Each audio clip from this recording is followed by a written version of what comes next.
En esta segunda parte de Desmontando el Cambio Climático voy a compartir este vídeo del físico Juan Antonio de la Rica. La versión oficial nos culpa a nosotros del aumento del CO2, pero según este físico el CO2 es necesario para la vida de personas, animales y plantas, y opina que detrás de la criminalización de este gas hay una motivación económica. Una fenomenal de propaganda y no tiene nada que ver con la realidad. El CO2 es el mejor de los gases de la naturaleza y después de 34 años de machacar con información falsa y tendenciosa, se ha convertido en un contaminante, en un gas tóxico para la naturaleza y para nosotros mismos. Eso es un absurdo. En estos 34 años, las propiedades físicas, químicas y biológicas del CO2, que repito que es un gas maravilloso, no han cambiado para nada. Lo que ha cambiado es la opinión pública respecto al CO2. Y esto ha cambiado de una forma interesada, porque tras ello lo que hay es la intención de poner un impuesto especial nuevo y además muy fuerte sobre este gas. Hay que tener en cuenta que los seres humanos producimos CO2 para todo, para respirar, para comer, para calentar nuestras casas, para fabricarnos, para transportarnos, para todo.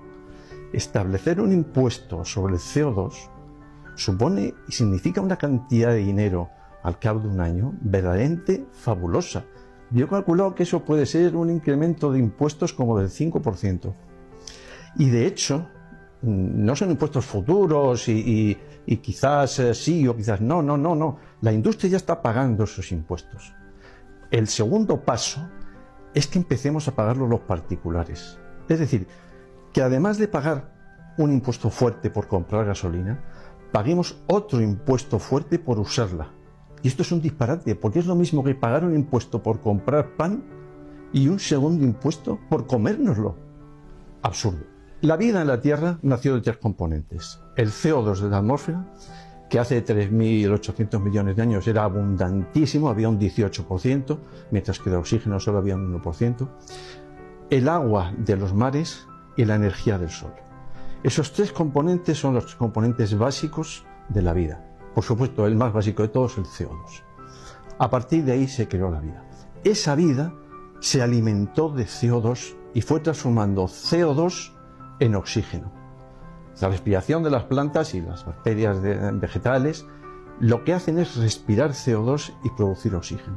La vida animal usa el proceso, utiliza exactamente contrario. Lo que hace es tomar oxígeno del aire, quemar ese oxígeno con la materia orgánica que nos dan las plantas y producir CO2 como residuo. Es decir, que en la naturaleza el CO2 no solamente es el más esencial de todos los gases, porque es que es el gas creador de la vida. Para colmo, es un gas que con el paso del tiempo la cantidad de CO2 en la atmósfera ha ido disminuyendo progresivamente a medida que aumentaba la cantidad de oxígeno. ¿Por qué? Porque las plantas durante millones y millones de años han estado respirando CO2 y devolviendo oxígeno a la atmósfera. Ahora, en estos momentos, el porcentaje de CO2 en la atmósfera es del 0,04. Digo 0,04. El porcentaje de oxígeno es del 21%. Es decir, hay 550 veces más oxígeno que CO2. El CO2 no es solamente un gas valiosísimo, es que encima es escasísimo. Escasísimo pero fundamental para la vida de las plantas. Es que hay muy poco CO2, pero yo salgo al campo y veo una cantidad de materia orgánica, veo de todo, y digo, pero ¿estas plantas de qué viven? Si solo hay un 0,04, o sea, no podemos dejar que eso siga disminuyendo. En unos pocos miles de años, si disminuyera la cantidad de oxígeno, de CO2 en la atmósfera, desaparecerían las plantas y con eso desapareceríamos nosotros. Preocuparnos porque haya un pelín más de CO2 en la atmósfera, que es lo que producimos nosotros, es absolutamente ridículo, fuera de toda lógica y de toda sensatez. Nosotros generamos CO2 simplemente porque respiramos. Calentamos la comida y hay que encender un fuego.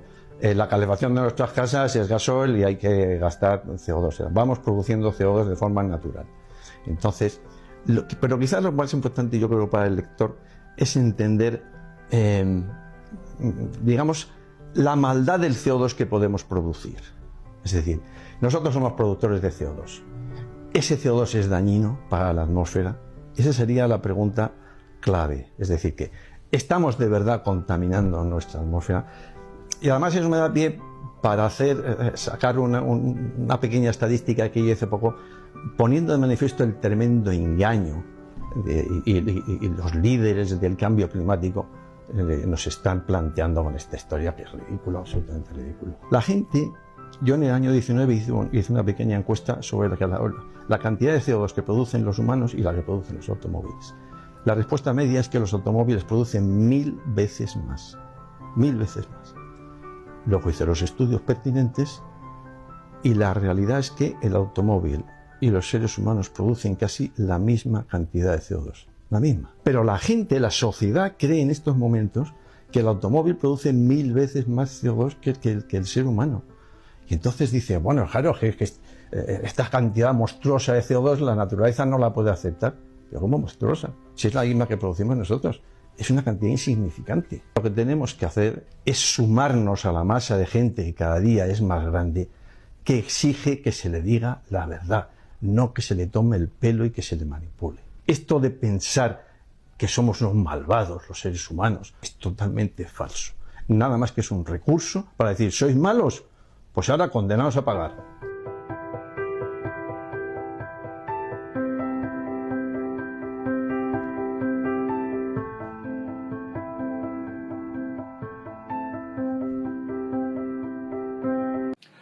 Muchas gracias por vuestra atención y hasta otro próximo capítulo de Desmontando el Cambio Climático.